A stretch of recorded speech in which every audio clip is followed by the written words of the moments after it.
Welcome to Ladyada. Everybody, and welcome to my desk, which is covered in stuff. It's been chilly out, so I've been working on some hardware, but also going for nice walks outside.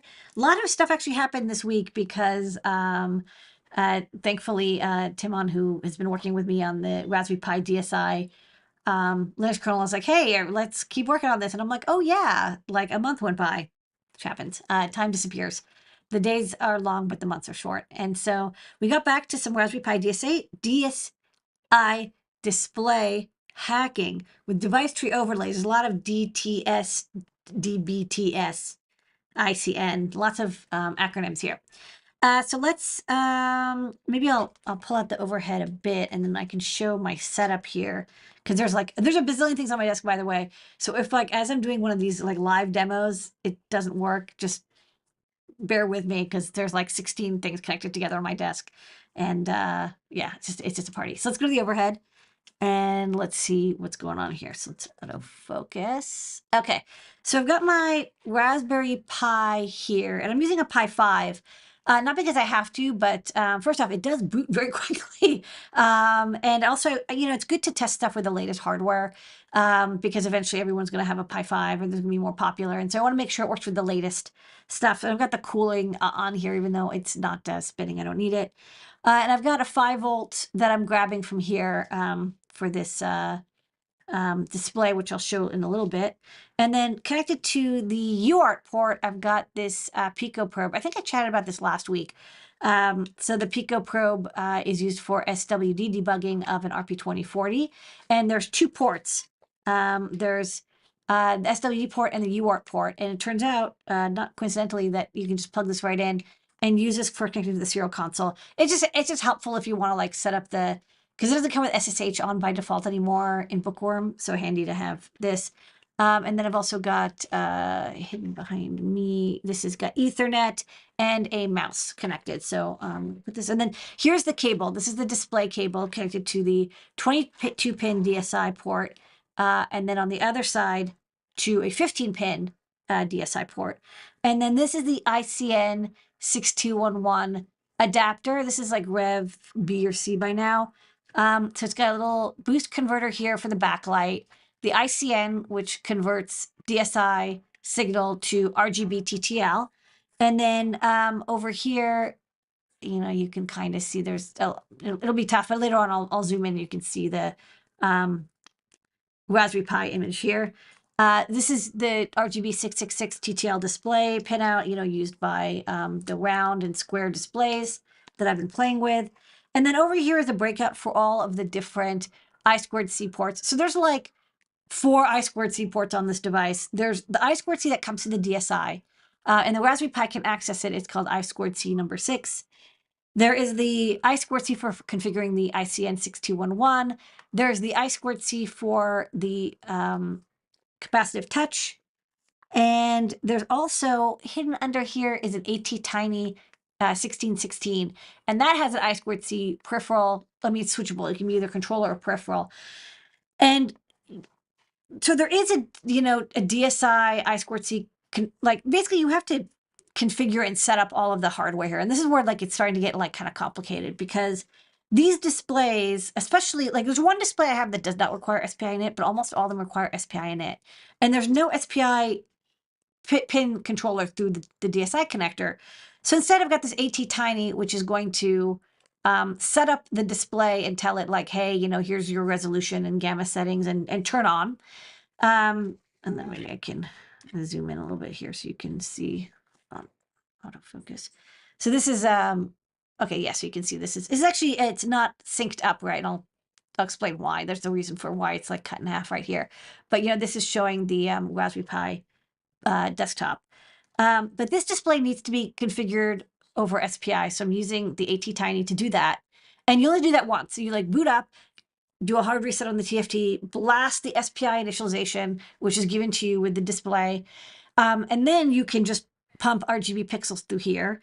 The ICN 6211 also needs to be configured. And there's 2 ways to do it. Either you can have the ATtiny do it, or you could actually configure it through the DSI port.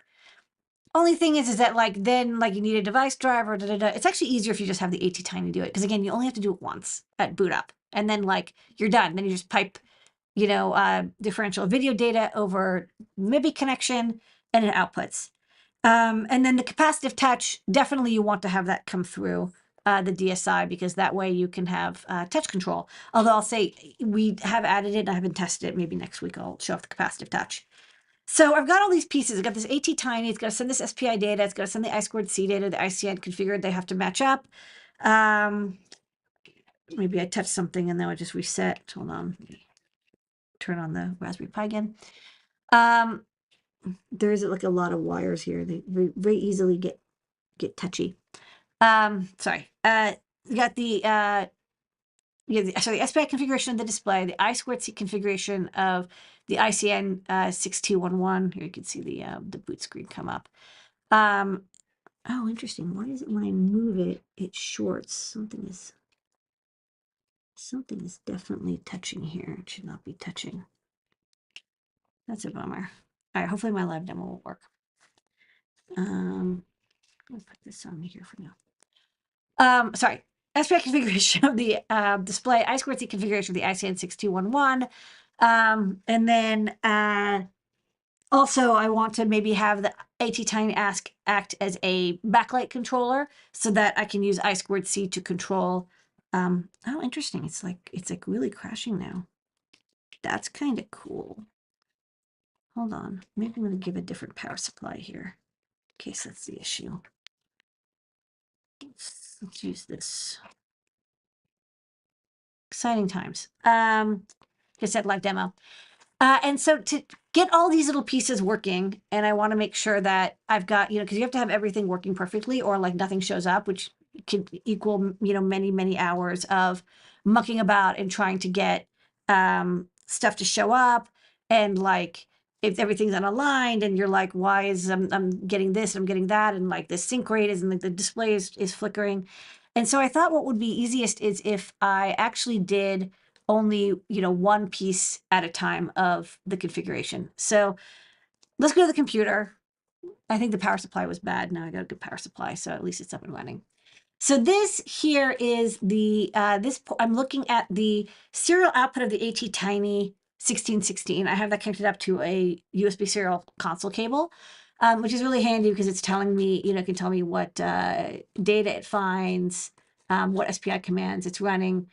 And to configure the display, I wrote, really quick SPI bit banging function that will read the program memory and send the init code, basically the same kind of initialization code that we have for our other SPI displays. And then I have, a bunch of init codes in here for all the different displays. This is actually more for convenience right now. What I'll probably do is not actually ship it with every configuration enabled. What I'll have is an EEPROM, and then the EEPROM is exposed to the DSI port. You can program in whatever init code you need. You do it once, it's saved in the EEPROM, and you're good to go. But regardless, for now, it's just hard coded in the flash memory.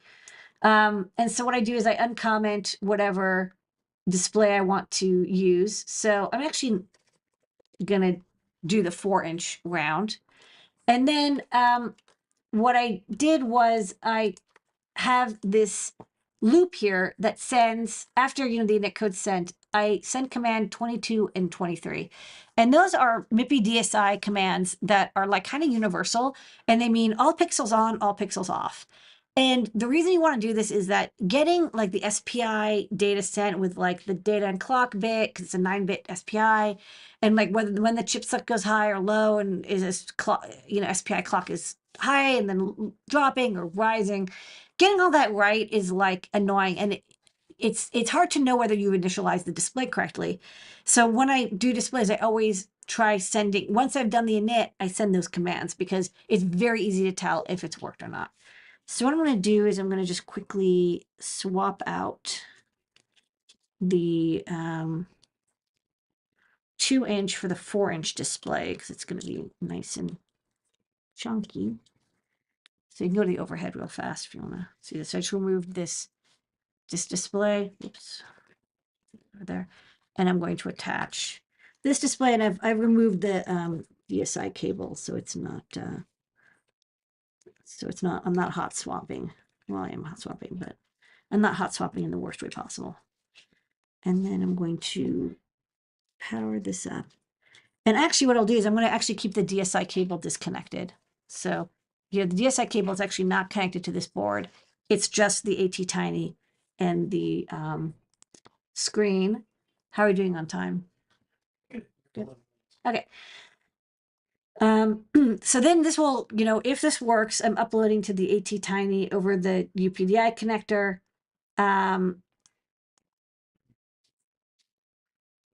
Oh no, it's not UPDIing. Why is it not UPDIing? Oh, because it's not powered. Hold on.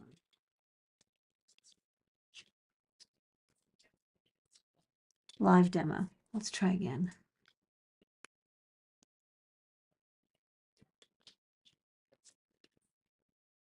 Live demo, always exciting.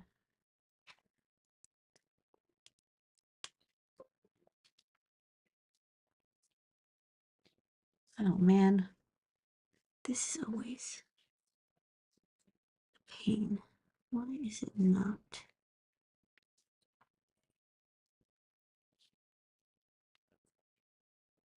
Oh, can you go to the computer? Sorry.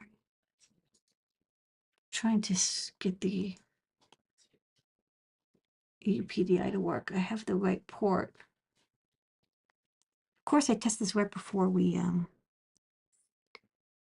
started streaming. This is connected.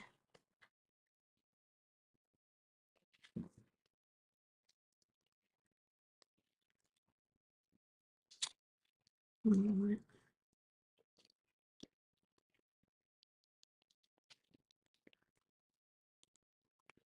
gonna try one more time. Oh, this is one of the cool things. Oh, if you go to the overhead. So if you don't have your screen set up correctly, you can get like really cool glitch effects.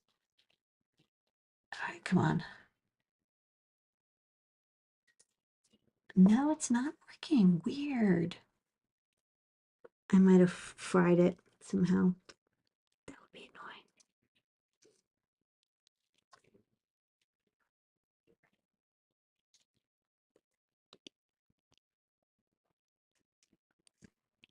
Hold on.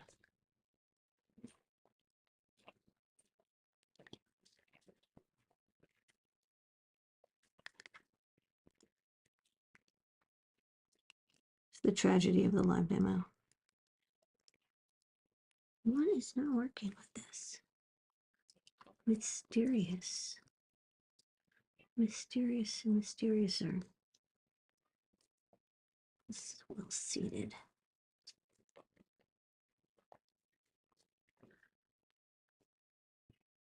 Oh well, it's not working. Okay, but pretend it did. So normally I would have this display blink on and off because I'm sending it that data. Why it's like suddenly not working over. It's not responding to UPDI. I don't know. I could have fried it pretty easily. And then so the next step is then I have to set up the DSI ICN configuration. So let's go to the computer and I'll show it off. And then we have like 1 minute videos that we posted. So for folks who are still interested in how that works. Okay. So assuming that I yeah, it's like the whole thing got fried somehow. I think I frazzled this. That's a bummer. This was a working thing before. I'll have to get a new board and everything. I am not looking forward to that. 52. Okay. So the next thing is on the Raspberry Pi is we have a library that I've had Tim on contract to work on. And this library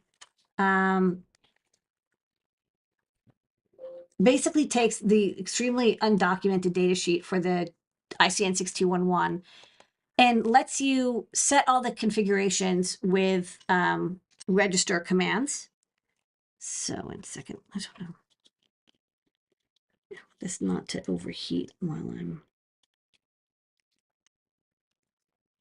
I'm doing this demo. Okay, something did go wrong.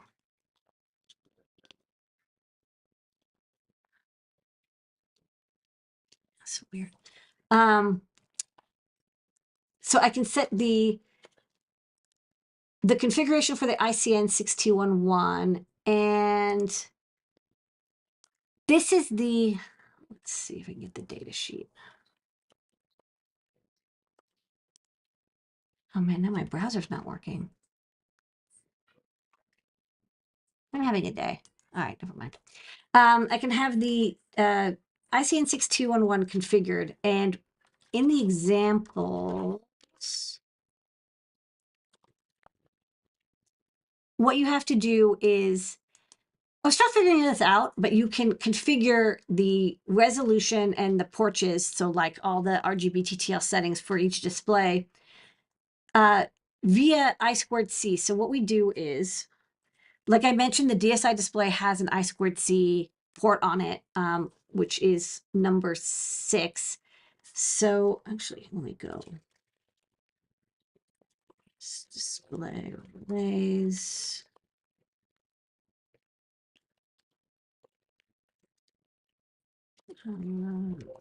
Okay. I set it up by connecting to I2C port 6, and that's the port that has the DSI connection for I2C. It goes to the ICN 6211.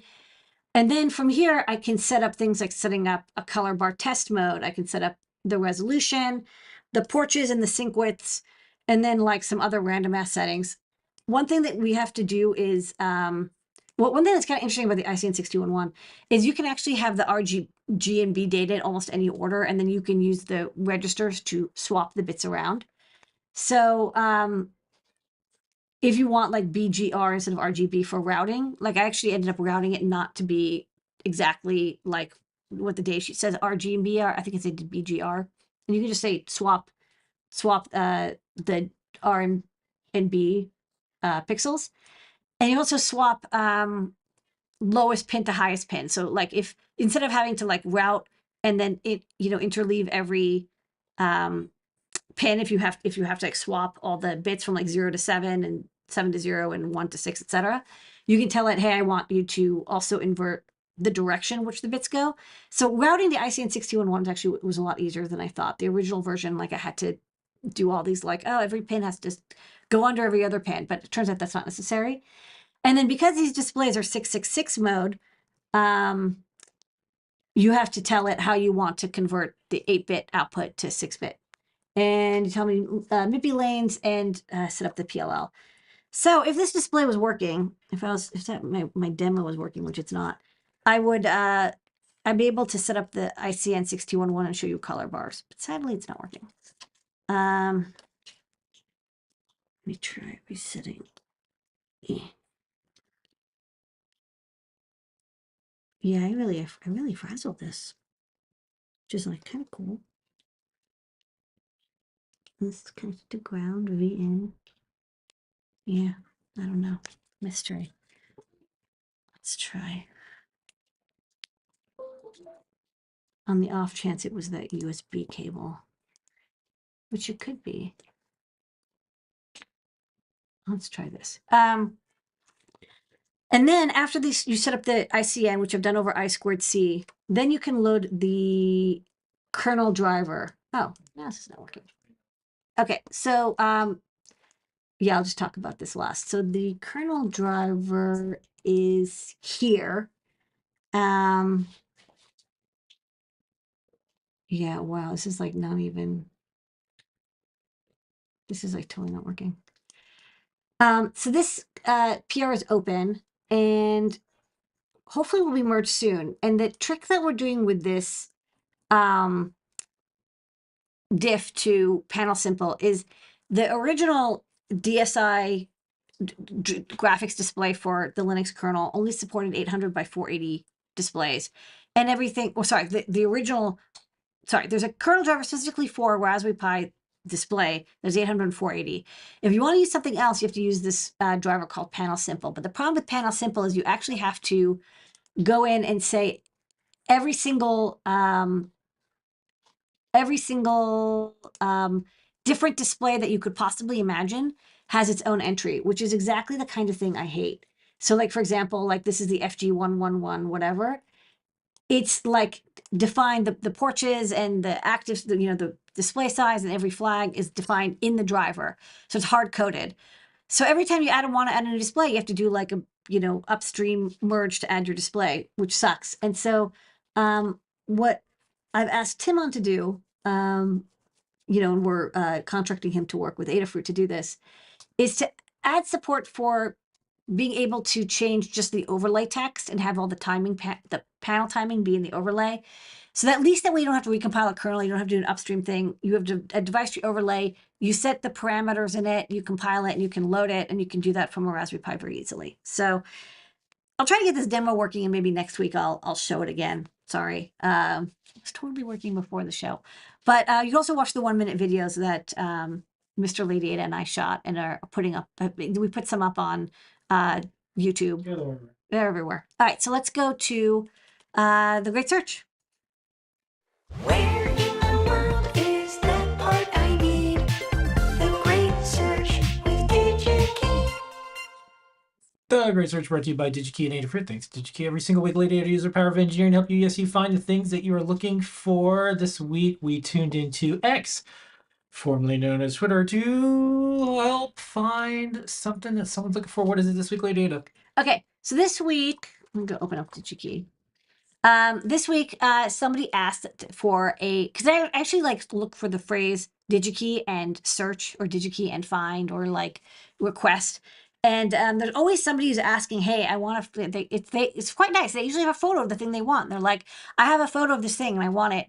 Where can I get this? But they want something slightly different. So this is a terminal strip. And most people are familiar with terminal blocks where you use a screwdriver to attach wires and you can solder them in.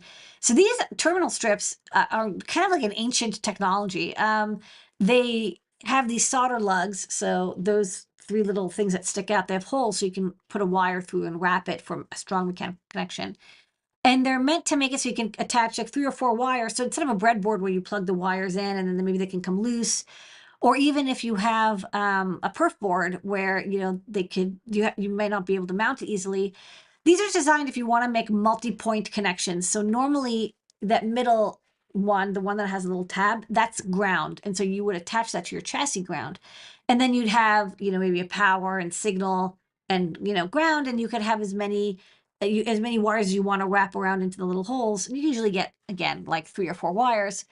And then you solder them in and you're good to go, or you can use spade lugs as well to connect to the terminal lugs. So this person says, okay, I want something like this, but I want lugs on both sides. And I think somebody even replied and said, hey, I'm sure DigiKey has it, but let's look on DigiKey to prove it. So let's go to the computer. Okay, so first off, we want, remember terminal blocks, I'll show terminal blocks to show the difference. Terminal blocks look like this. They have the screws, and then there's barrier blocks. Barrier blocks are actually a little bit similar, but barrier blocks, they solder down into something. And unlike terminal blocks where, well, the pin goes in, terminates, and you screw it down, these can actually connect to wires like in the path of going, right? You can connect from either direction, or if you really want to, you can actually get a wire underneath, even in the middle of the wire, although how you would strip it is, a little mystery to me. So these, and then what's nice is, what I do like about them is they have that, again, that nice barrier, so you don't have to worry about accidentally shorting the wire. There's like, as long as you strip it as little as possible, there's a little risk for the wire to go through.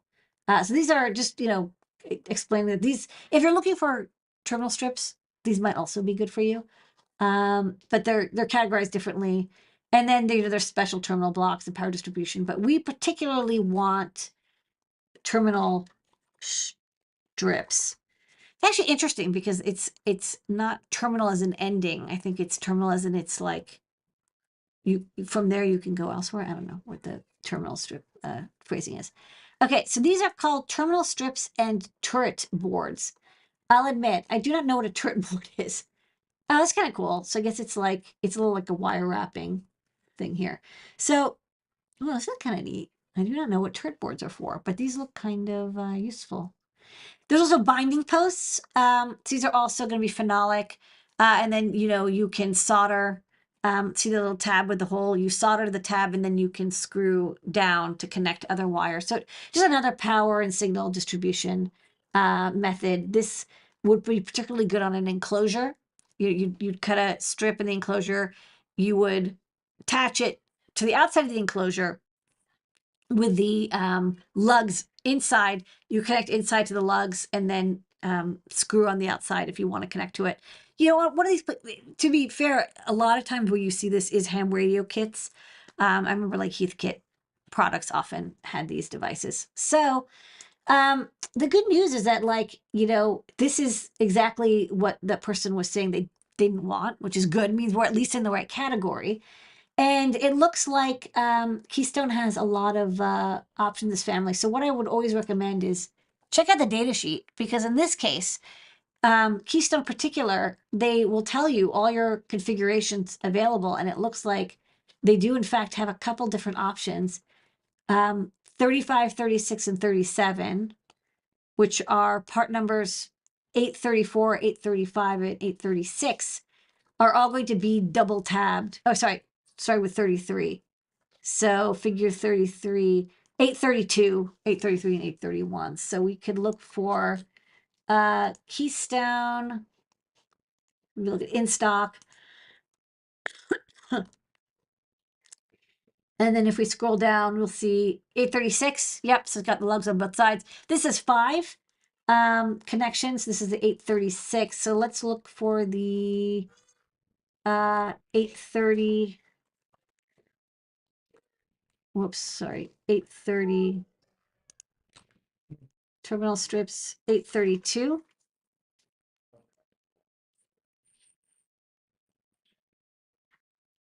And so that's the first one. And then 833. Sorry, terminal strips. This doesn't have a photo. And then 835. Also in the photo. Available to order. Looks like if you basically want it, you can either get the 832, which is like a single, or you can get the 836. So I'm just going to recommend you get the 836. It's $1 a piece, and then you just cut it down if you need something smaller. But you get 5 double-ended lugs and then 1 grounding lug at the end. So person on X, congratulations. It's $1 at DigiKey. You can pick some up. It's in stock right now. Got like over 1,000. Where in the world is that part I need? The Great great search. search with DigiKey. Okay. All right, that's Thank our you, buddy. show. Thanks so much. We have a little kid who's hanging out with me in the background here. So I'll patient. do the engineering behind the scenes. We'll see everybody next week. Thanks so much for joining us for this half an hour that we try to do every single week. See y'all next week. Bye, everybody.